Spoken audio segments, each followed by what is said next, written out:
The bubble, the bubble, the bubble. It's bursting all around us. 2 players have gotten coronavirus, and then there's an entire park full of people riding rides, going to Disney, meeting Mickey and Minnie Mouse. Will COVID end the NBA? Find out today on Downtown Sports. I am the mouth of the South, John Schiavone, along with my co-host, the Beast of the East, Jonathan Perriante. This is Downtown Sports, where sports come home. And the NBA players, if this keeps going, might be coming home. Beast, let's dive in. Oh, boy.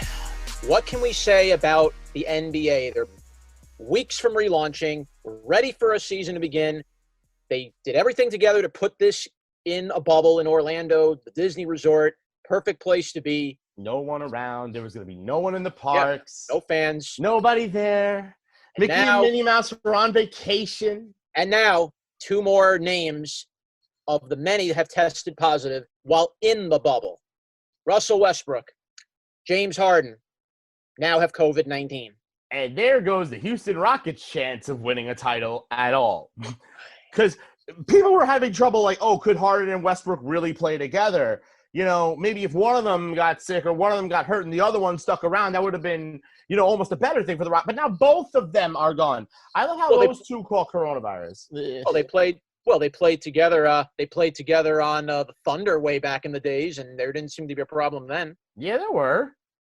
Well, they played together for how many years, and then they went their separate ways, and now they're back together again. Yeah, well, they didn't like each other. That's why they went the separate ways the first time. That's why Harden got traded. But that doesn't necessarily matter at this point. What matters is now we have players inside this bubble that was supposed to be this big, magical, COVID-free bubble. And now, of course, and it's not just any 2 players. It's 2 of the biggest stars in the NBA today in Westbrook and Harden. Yes. So this is a 2-hitter edition. We've already started our 15 minutes. But we found a list, guys, a list of players. And ever since this entire shenanigans started. So these are the NBA players that have officially tested positive for coronavirus since March 11th. It would be Rudy Gobert on the 11th, Donovan Mitchell on the 12th, Christian Wood on March 14th, Kevin Durant March 17th, Marcus Smart on the 19th of March, and then we go all the way to June when things started opening up and mini camps begin to happen again. Nikola Jokic from the Nuggets. Then we got Malcolm Brogdon on June 24th. June 24th actually had a bunch of positive tests. Jabari Parker, Buddy Hield, Alex Len as well. Then on the 25th, Jarrett Jones Jr. Then the 29th, Spencer Dinwiddie of the Nets got it. Then DeAndre Jordan, Landry Shamet from the Clippers on the 4th of July. Taurean Prince on the 7th. Thomas Bryant on the 10th. Gary Payton II on the 10th. And now finally Westbrook and Harden on over the 20 13th players. and 14th, respectively. Over 20 players total have COVID in the NBA. Oh, and by the way, none of this is counting. None of this is counting all the people, ancillary people. There was a couple of cases of coronavirus of positive coronavirus cases on the Nets that weren't reported. 2 Lakers players tested positive on the 19th of March. We don't have those names though. 3 76ers organization members on the 19th tested positive. Doris Burke, NBA journalist. James Dolan tested positive for coronavirus. Wow. Yeah. The list just goes on. Moving on. The Malone list goes on and on. Pelicans players on the 30th, they're unidentified right now. We got 3 Heat players that are unidentified. And yeah, this is crazy. So now you have to ask yourself this. At what point is enough enough? When is Adam Silver going to have to pull the plug if this gets too out of control? I think it is. We've now let people in Disney parks. I understand that was the plan from the whole time, and everybody says, but that was the plan the whole time. Everybody that we spoke to, I mean, I seem shocked by it, but everybody seems to want to say that, you know, maybe we shouldn't be shocked by this. This is the entire plan the whole time. Mickey and Minnie Mouse are going to be hanging out and shooting hoops with LeBron James and the Peoples, apparently. The entire idea was they were going to keep everybody separated. But now the city around Orlando is getting screwed up. I said this in my rant, John. You said this in your rant. Literally, how the hell are you going to keep the virus away from these players? You've already proven that you can't do it. Yeah, and I want to read a very interesting piece here from ESPN. Commissioner Silver was asked if there was any chance that the NBA doesn't go to Orlando as planned if coronavirus goes up. Remember, the NBA wants to resume play at the end of this month. Mm-hmm. Okay. Silver said, and he told Time Magazine, never full steam ahead no matter what. One thing we're learning about this virus is unpredictable, and we and our players, together with their union, look at the data on a daily basis. If there was something to change that was outside of the scope of what we were playing for, certainly we would revisit our plans. We are testing daily. We haven't put a precise number on it, but if we were to see a large number of cases and see spread in our community, that would, of course, be a cause to stop as well. Well, are we going to wait until somebody dies before we really start shutting this stuff down? Now, that scares me. No, I'm actually asking a serious question at this point, because no one is talking about the fact that these young men and young women who play pro sports are literally risking their health, lives, and bodies for our entertainment. I know I keep saying this line over and over again, but it's the truth. It's for our entertainment, and I appreciate what they do. That's why I'll watch, but, you know, now Westbrook and Harden have the virus, and we don't know who else has it. Players are coming out and saying they've tested positive. Some players are hiding that they've tested positive. At least from the media. I mean, we don't have to know every person that tests positive. All I know is there's spread going around the NBA right now. Now, here's further into the article, I just found something else here. When asked what would constitute a significant spread that would shut the NBA down for a second time. Yeah. Let's see this. This is from June 30th. June 30th. Silver said he isn't sure, and that the league will continue to work with a panel of scientists, doctors, and experts. We're going to see as we go. Well, certainly if cases are isolated, that's one thing. A lot of the determination will be our understanding of how our community became infected. That will be a part of our judgment in terms of whether we should continue. Okay, I can tell you how your community got infected, or at least the people there. There are people that have to go in and out of the bubble to work in the bubble. They don't live, not everybody who is in the bubble lives in the bubble, right? You know, just like Kevin Smith said the other week on episode of Downtown Sports that you guys should all check out when you're done with this one. People are going to be moving in and out of this thing, and the city around the bubble is infected with massive amounts of COVID. Miami, that's the worst hit area right now. Miami is the worst hit area. Orlando is getting up there. They're not doing too well either. And as it's still not under control in Florida, that's why I'm more and more worried with these players. I'm more and more concerned. I mean, is it going to take somebody to die? Is that really what it's going to take? Because the way that we're going and the way that we're seeing things happen, that's what you're going to see. One of these athletes, and nobody's thinking about this, but one of these athletes in 2020, considering how COVID has gone, one of these athletes in one of these sports is going to die of this virus. I'm amazed not one big player has even brought this up. I'm surprised LeBron hasn't even brought it up. You know, big star of the game, you know, this is where the moneymaker of the NBA. And he doesn't even bring up, well, what if my teammate dies? What if someone that I know, brother of mine, dies? Because they're not thinking about that. Listen, the players and the owners are playing to protect their salaries in the future and as well as today. Yeah. Because if you don't have and they're taking 3 months to be away from their families, they can't even see them, they can't even hug them, they can't even be with them for 3 months. Nope. And that's what they chose. That's what they agreed to. But here's the thing. What happens when there is spread in the Orlando bubble and all of these measures they took don't work? What happens when people who are in Disney parks somehow find a way to get themselves onto the bubble without being noticed.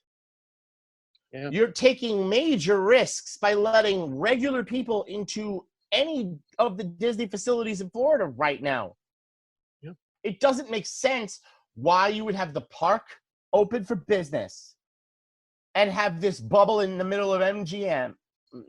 Ridiculous. And you're going to have players traveling, and as you said, people are going to be going in and out of the Disney resort. You could be mingling with a couple of people here and there. Maybe they want to take your autograph or something, and I'm telling you, one of those players will not want to refuse that autograph. They'll take that person's pen and get sick. Yeah, let me tell you something else. Do you really think that the players are going to just stay in their little bubble area, or do you think they might want to go out and live? They're going to make some accommodations. Maybe they're going to stay at a fancy little hotel. Maybe they have a place in Orlando. I'm sure players have a little place that they own in the city or in the area. They can just stay in that mansion or stay in that little dorm or something. Here's all I'm saying. The more you let regular people into and around the bubble area, the more chance you're going to have of spread. I never in my life understood how this NBA Orlando plan could work if Disney were open and running for business. I don't care how much space Disney has. Don't care. Because some of the people that have to work in the NBA bubble then have to go in and out of the park where possibly people could be. And now there's an added risk of what if somebody gets into the bubble that's not supposed to be there? They think, oh, I'm going to go meet LeBron James and see what they're living like in the Grand Floridian or something like that. I understand they have security, but you can't guarantee me that nobody that's going to be on Disney property is going to try to venture into the land that they don't belong in. You can't tell me that. Oh, that's a disaster waiting to happen. Yeah. That's a disaster waiting to happen. I wonder why no one has thought of the logistics of the idea of having Disney World open during this process. And yet at the same time, not only is the NBA going to be playing in Florida, eventually baseball's playing in Florida. Oh, and the Miami Marlins specifically. Tampa Bay Rays. Mm-hmm. Yep. That's another thing. We're gonna move on, we'll move into baseball just for a second, just to talk about positive cases, right? DJ LeMahieu, coronavirus. Who else got coronavirus? Aroldis Chapman. Yep, Chapman. Luis Cessa. Coronavirus. 3 Yankees right now have it. Yeah, Robinson Cano still hasn't shown back up. He had to leave camp for a reason. I love how on the Zoom chat I did the air quotes, leave camp for a reason. Personal reason. He got a positive test. I mean, it's his HIPAA right it's his right to not say what he's sick or not sick with. That's his HIPAA rights according to the United States Constitution. I don't care that they don't report that he has it or not. But it's obvious what's going on. More and more players are catching it. More and more players are spreading it. Remember back in April, Dak Prescott's 50-person party at his house? Yep. In Texas? Yep. Said, it was all social distance. Remember the other week where we had Giancarlo Stanton call into a New York radio show talking about he doesn't think that players are going to be following social distancing rules? Do you think NBA players have been doing any of this before they even came to Orlando? Do you think they were honestly going every minute of their life wearing a mask? I don't believe every player is. I believe most players are because I believe most players are like most people. But do you think every minute they social distance? Do you think every minute they were making sure that they were spraying everything down? Do you? I mean, think about it this way. You're a normal person who wears a mask, who cares about, not making sure that you don't spread this around to everybody you know. You wear gloves when you go in the store. You do all this.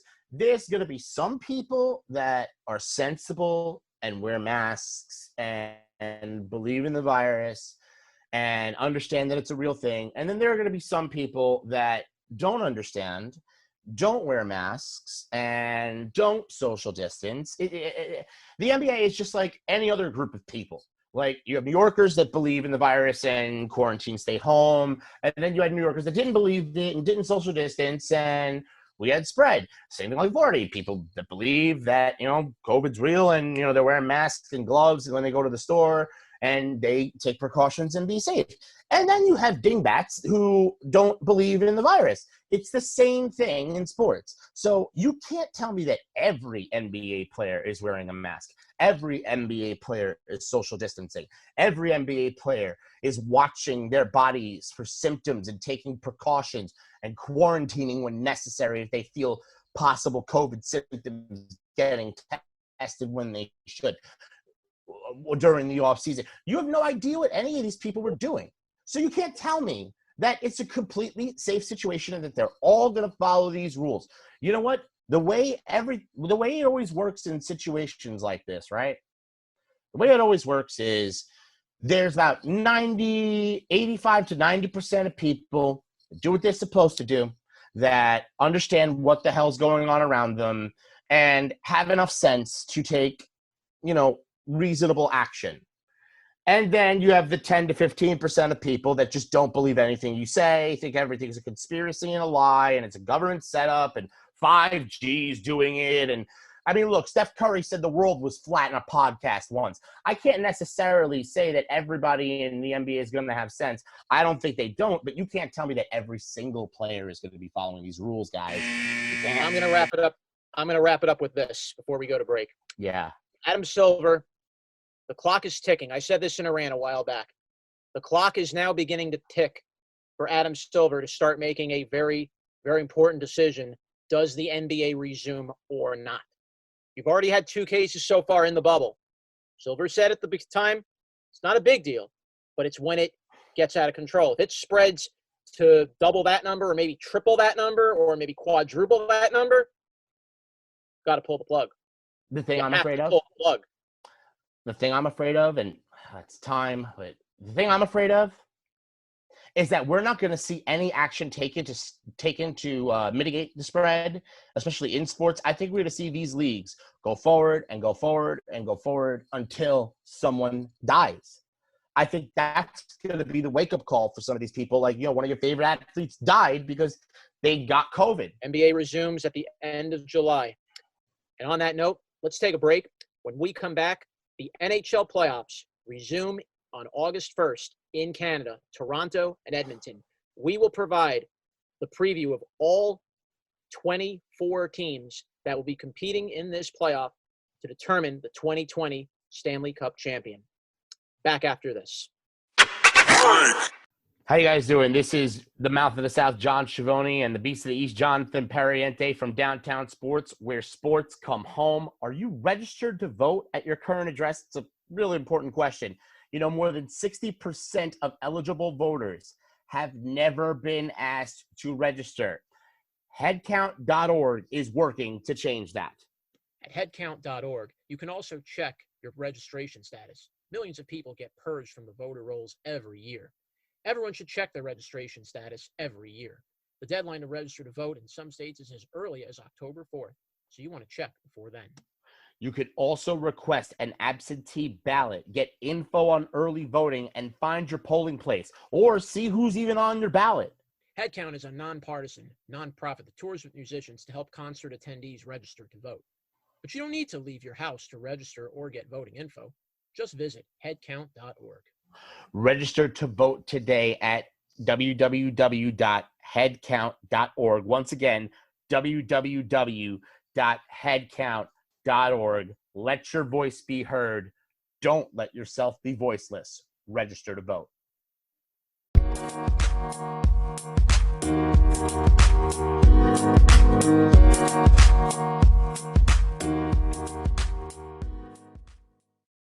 And we're back here on Downtown Sports. I'm John Schiavone, the Mouth of the South, along with my co-host, the Beast of the East, Jonathan Pariente.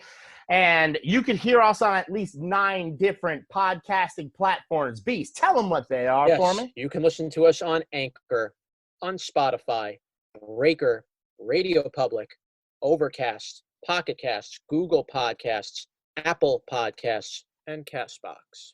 You can listen to us every Tuesday and Wednesday with rants and live episodes, because we are Downtown Sports, and we are where sports come home. And now we dive in to the NHL playoffs, which are going to resume on August 1st. Toronto and Edmonton, Canada, will be the host for the Stanley Cup playoffs. Appropriate spot for everything to be. So the Rangers and Islanders both have made it in. The top 4 seeds on each side will play a round-robin style tournament to determine the overall top 4 seeds. They will then eventually play the winners. Whoever comes out of the 5 through 12 best-of-5 tournament will go on to play the top 4 seeds in best-of-7 the rest of the way going forward. Let me put this in layman's terms for everybody. Basically, what you have is the top 4 teams are going to be deciding where will they be seeded 1 through 4. Those teams cannot drop below 4.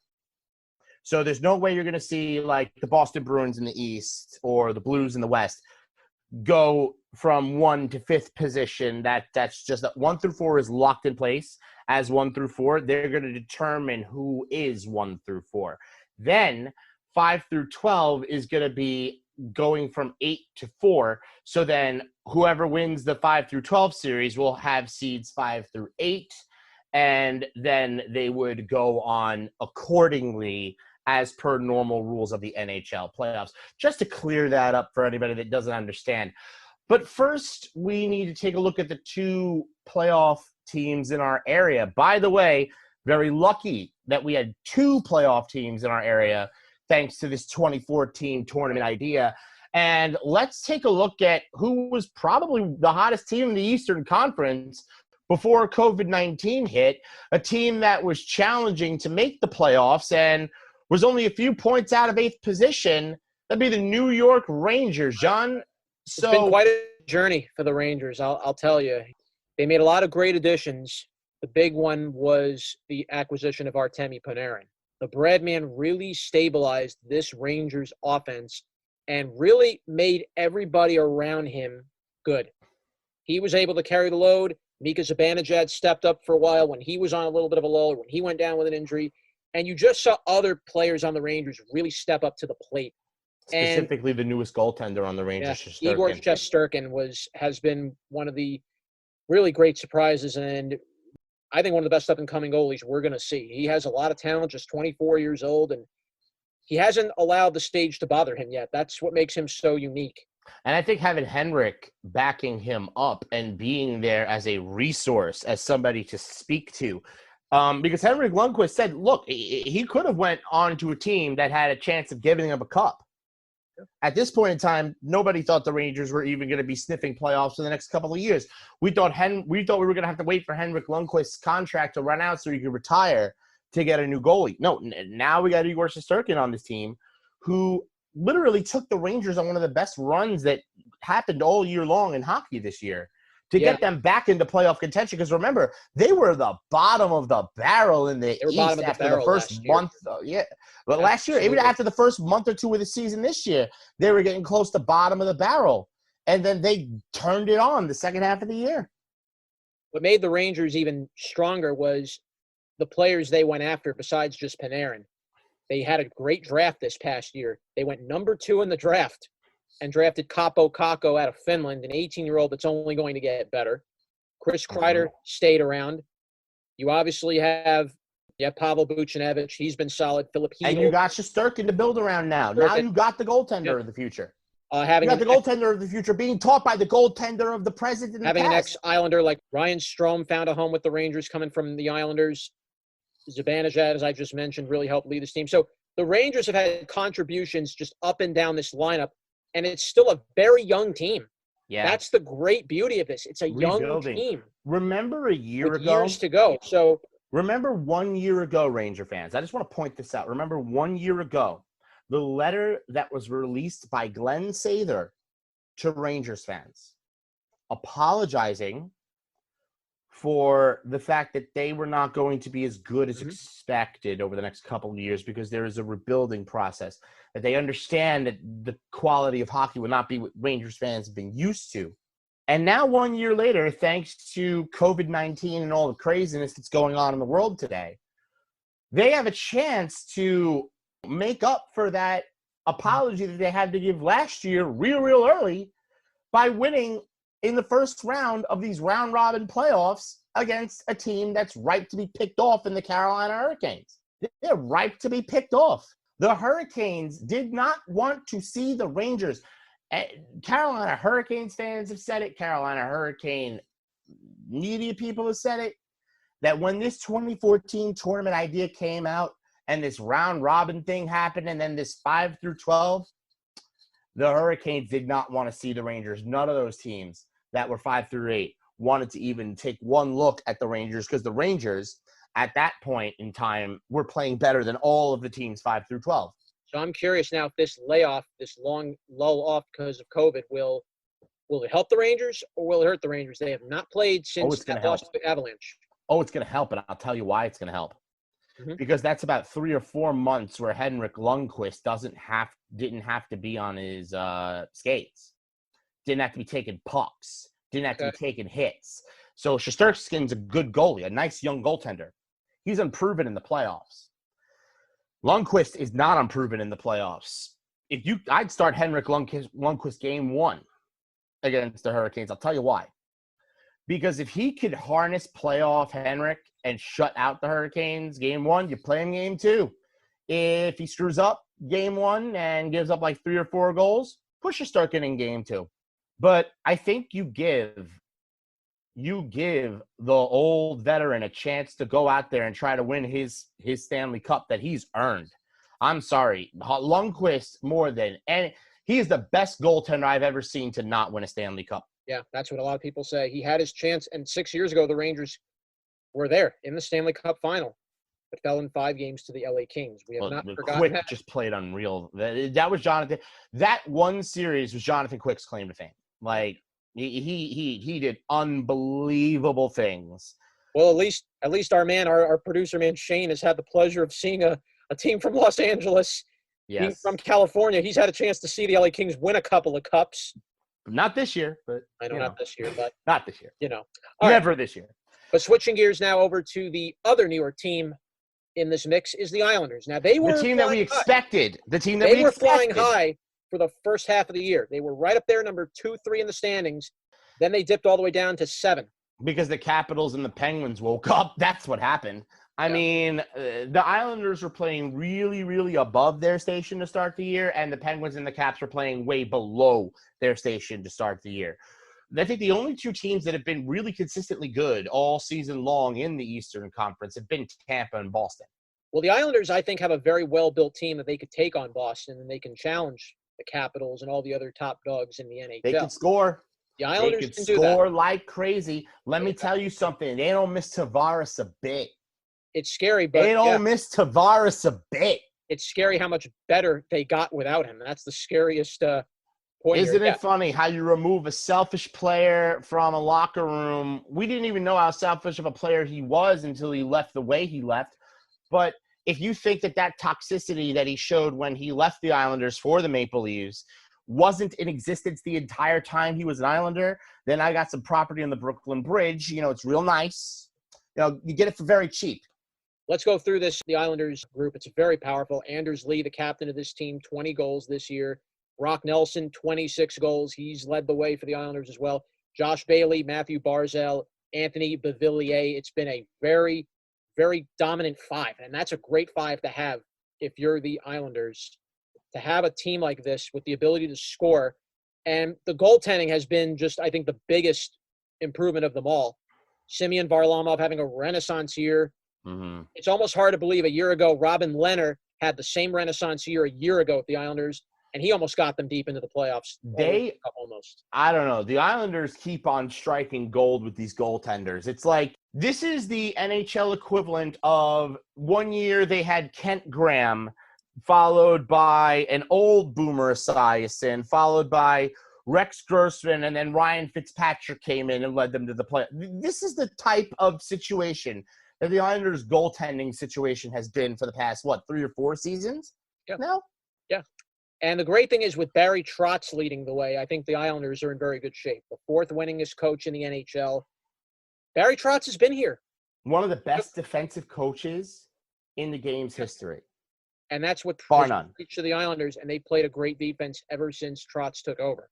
And I'll tell you something, and don't think that the goaltending on the Islanders, that the level of goaltending play on the Islanders has been just random or lucky. Oh. It's by design. If you take a look at Barry Trotz's defensive game plans, look in Washington when he was the coach of the Capitals, and look how that defense was set up all around the goaltender. You literally have to go through a center, 2 forwards, and 2 defensemen before you're even getting to a shot on the goal.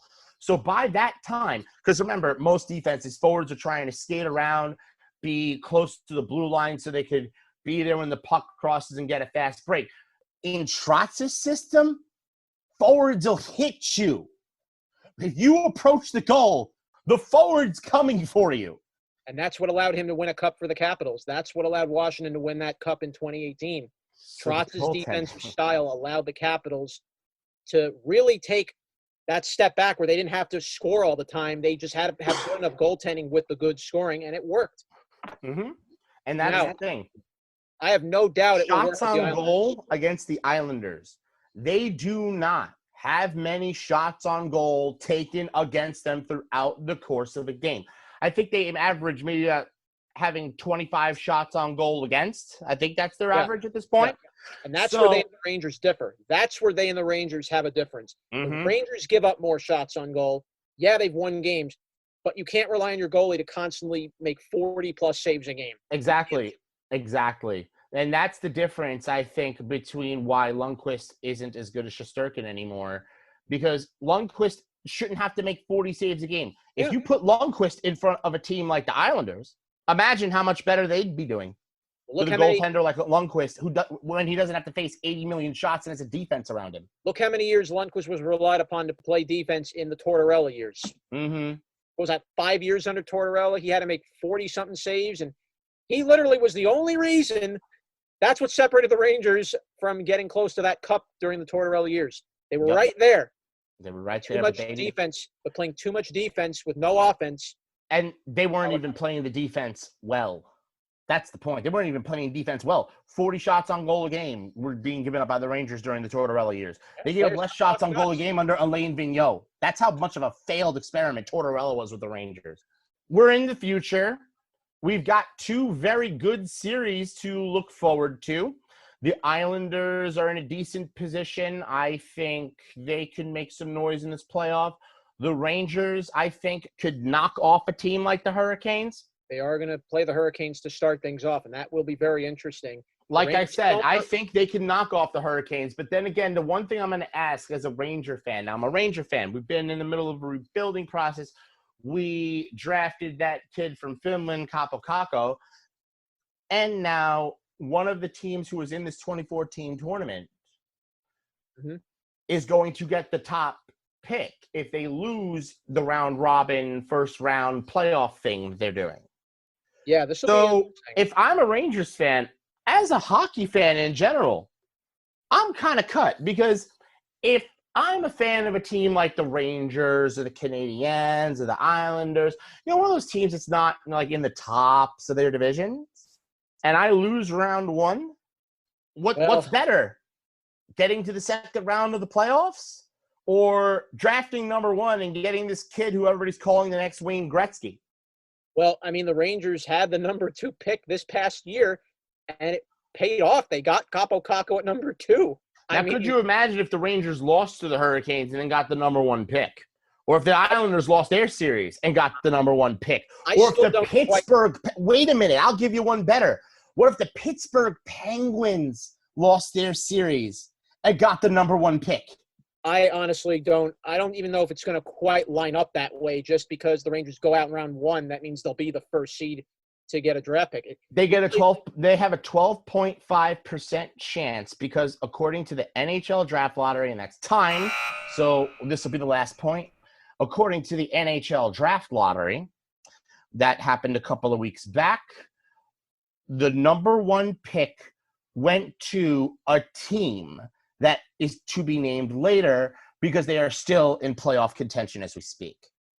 So one of those teams in that round robin seeds 5 through 12 for the East or the Western Conference, one of those teams is going to be getting the number 1 pick in the NHL draft in 2021.